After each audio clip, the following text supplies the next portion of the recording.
नमस्कार, मैं प्रेरणा Sharma think tank पर आप सभी का बहुत बहुत स्वागत करती हूँ। दोस्तों, ट्रायंगुलर आपने सुना होगा, त्रिकोणीय आपने सुना होगा। इसी तरीके से भारतीय जनता पार्टी त्रिकोणीय रणनीति पर काम कर रही है दक्षिण भारत में, जिस पर वो काम कर रही है, जिसका जो पहला, दूसरा और तीसरा तीनों ही रणनीतियों पर एक साथ काम हो रहा है। इसमें पहली रणनीति है ऑर्गेनिक ग्रोथ। ये ग्रोथ वो है, पार्टी जो है अपने बलबूते पर, अपने आधार पर जो है धीरे धीरे आगे बढ़े। और जो दूसरी जो ग्रोथ है वो है इनऑर्गेनिक ग्रोथ। ये वो ग्रोथ है जब पार्टी जो है नज़र रखती है ऐसे लोगों पर जो अपनी पार्टी में खुश नहीं है, सामंजस्य नहीं बिठा पा रहे हैं। इसके लिए बीजेपी ने एक पोचिंग कमेटी बिठाई है जो अलग अलग राज्यों में ऐसे लोगों पर नज़र रखती है जो उसकी विचारधारा से 70 या 80% सहमत रहते हैं और वे अपनी पार्टी में खुश नहीं हैं। उनका जो ट्रैक रिकॉर्ड है उनकी राजनीति का, वो मेल खाता हो बीजेपी की नीतियों से। बीजेपी के उस तरीके से इस तरीके से विरोध करने वाले या आरएसएस से नफरत करने वाले वो लोग ना हो, ऐसे लोगों पर नज़र रखती है बीजेपी और देखती रहती है कि वो अपनी पार्टी में खुश है या नहीं है। यदि अपनी पार्टी से वे निकलना चाहते हैं या फिर वो निकलने का रास्ता खोज रहे हैं तो ऐसे लोगों से संपर्क किया जाए, उन्हें अपने पार्टी में लाने की कोशिश की जाए। तो इन दोनों पर काम कर रही है, लेकिन ये स्ट्रैटेजी जो है पूरे देश में समान रूप से लागू होती है। ये केवल साउथ स्पेसिफिक नहीं है। यदि साउथ स्पेसिफिक की यदि हम यहाँ पर बात करते हैं तो बीजेपी ने एक नई रणनीति शुरू की है। हालांकि पश्चिम बंगाल में या एक दो और राज्यों में इसे छोटे लेवल पर पहले लागू करने की कोशिश की जा चुकी है। वो है सॉफ्ट पावर के साथ, यानी कि सॉफ्ट पावर के साथ अपना सामंजस्य स्थापित करना, ऐसे लोगों की पहचान करना जो वैचारिक रूप से करीबी दिखते हैं। हाल ही में केंद्रीय गृह मंत्री अमित शाह जी जो है वो हैदराबाद के दौरे पे निकले हुए थे। वहाँ पार्टी का एक प्रोग्राम था, कार्यक्रम था, बड़ी रैली उन्हें संबोधित करनी थी। उसके बाद इनकी जो मुलाकात है वो हुई जूनियर एमटीआर से। अब जूनियर एमटीआर के बारे में आपको बता दूं, जूनियर एमटीआर अविभाजित आंध्र प्रदेश के मुख्यमंत्री रहे और तेलुगु सिनेमा के सबसे बड़े स्टार रह चुके हैं, सुपरस्टार भी कह सकते हैं, एनटी रामाराव के ग्रैंडसन। तो एक तो वो परिवार की लेगेसी है जो वो बरकरार है। उसके अलावा हाल ही में आरआरआर जो फिल्म आई है, जो ब्लॉकबस्टर साबित हुई है, उसके नायक रहे हैं। इस नाते उनकी जो प्रसिद्धि है वो बहुत ज़्यादा है। तेलुगु सिनेमा से पूरे फिल्म इंडस्ट्री में वो बड़े ही प्रसिद्ध हैं। और तीसरी बात, 2009 के बाद से उन्होंने तेलुगु देशम के लिए जो प्रचार करना बंद कर दिया है। एक तरीके से राजनीति से वो अलग हो चुके हैं। ऐसे में उनका अमित शाह से मिलना ये कोई नॉर्मल बात नहीं है, सामान्य घटना नहीं है। इसीलिए नहीं है क्योंकि उनकी और अमित शाह की मुलाकात करवाने वाले जो शख्स है उनके बारे में जान लेते हैं। पहले उनके बारे में जानने से पहले आपको एक और व्यक्ति को जानना होगा। उनका नाम है विजयेंद्र प्रसाद। ये पटकथा लेखक हैं, फिल्मों के लिए पटकथा लिखते हैं, डायलॉग राइटर हैं। इन्होंने आरआरआर और बाहुबली की पटकथा लिखी है।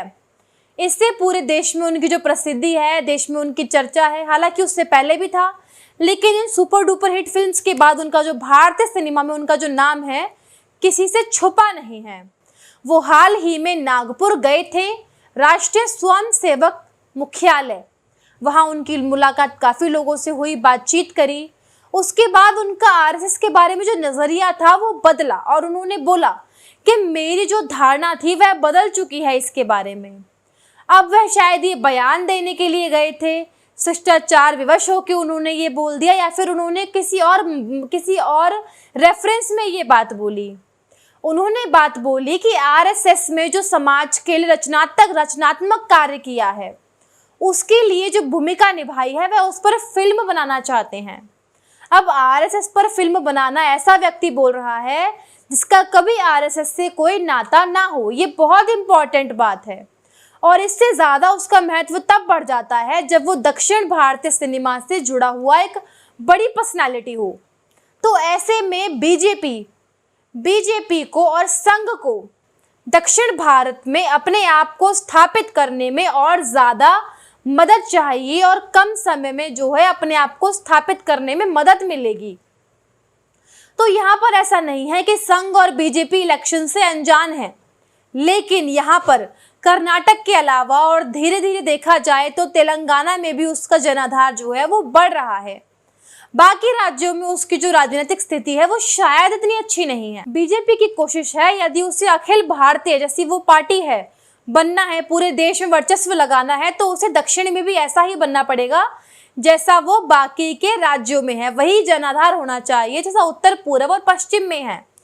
तो ऐसे में दक्षिण में पांव पसारने के लिए बीजेपी ने सॉफ्ट पावर को चुना है। आने वाले दिनों में ऐसे लोगों से और मुलाकात कराई जाएगी, न केवल केंद्रीय गृह मंत्री अमित शाह की, बल्कि पार्टी के राष्ट्रीय अध्यक्ष जेपी नड्डा और प्रधानमंत्री नरेंद्र मोदी जी से भी कराई जाएगी। तो ऐसे संपर्क जो है उसको विस्तार देना चाहती है BJP film industry, Telugu film industry से। बीजेपी फिल्म, संगीत, कला और खेल से जुड़ी पर्सनैलिटीज, जो बड़े बड़े स्टार पावर हैं, उससे अपने आप को एक कनेक्ट करना चाहती है, जोड़ना चाहती है। इसीलिए तमिलनाडु, तेलंगाना और आंध्र प्रदेश, इन राज्यों में पार्टी के विस्तार के लिए सॉफ्ट पावर पे है, जो कि मैं आपको बता चुकी हूँ पहले। और इस सॉफ्ट पावर से उसका जुड़ाव भी बढ़ रहा है। अब ऐसे में मन में सवाल आता है कि जो बीजेपी है वो ऐसा क्यों कर रही है। ये सवाल बहुत ही कॉमन है, जिस तरीके से जुड़ाव बढ़ रहा है क्यों कर रही है।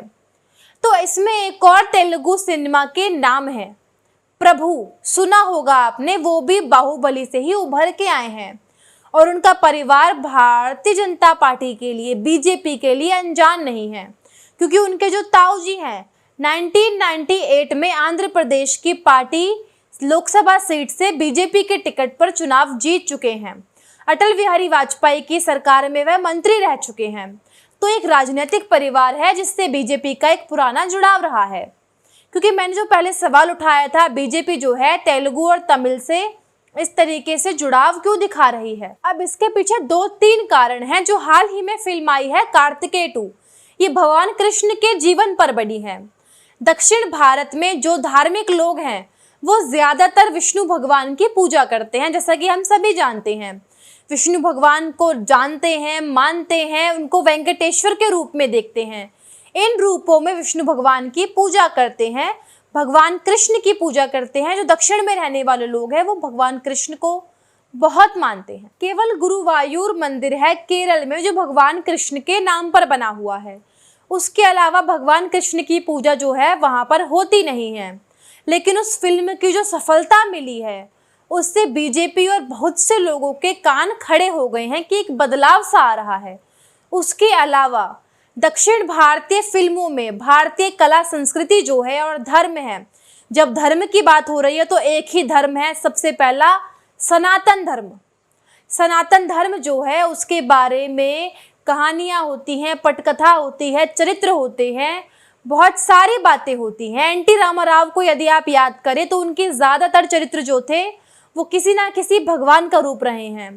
तो धार्मिक कैरेक्टर्स जो हैं उनको अपनाने के लिए और उनकी सफलता के लिए इसका आधार बना हुआ है। और जो दूसरी बात है वो है दक्षिण भारत में फिल्मों का, फिल्म स्टार्स का और फिल्मों का, दोनों का ही राजनीति पर बहुत बड़ा असर पड़ता है, पॉलिटिक्स पर। उसकी सबसे बड़ी वजह ये है कि वो जो फिल्में बनाते हैं और उसमें जो हीरोज होते हैं, हीरोइंस होती हैं, वो ज़्यादातर सामाजिक सरोकार के मुद्दे उठाते हैं, इंडियन कल्चर के मुद्दे उठाते हैं, सनातन धर्म के मुद्दे उठाते हैं।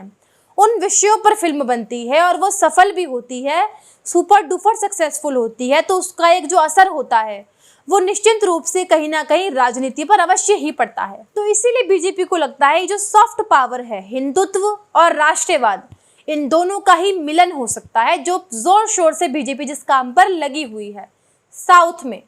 तो अब इस मुद्दे पर आपकी क्या राय है, मैं अपने दर्शकों से जानना चाहूंगी, इसीलिए हमें प्लीज कमेंट करके अवश्य ही बताइए। लेकिन आज की वीडियो में बस इतना ही। हमें एंड तक देखने के लिए आप सभी का धन्यवाद। मिलेंगे आपसे अगली किसी वीडियो में। नमस्कार।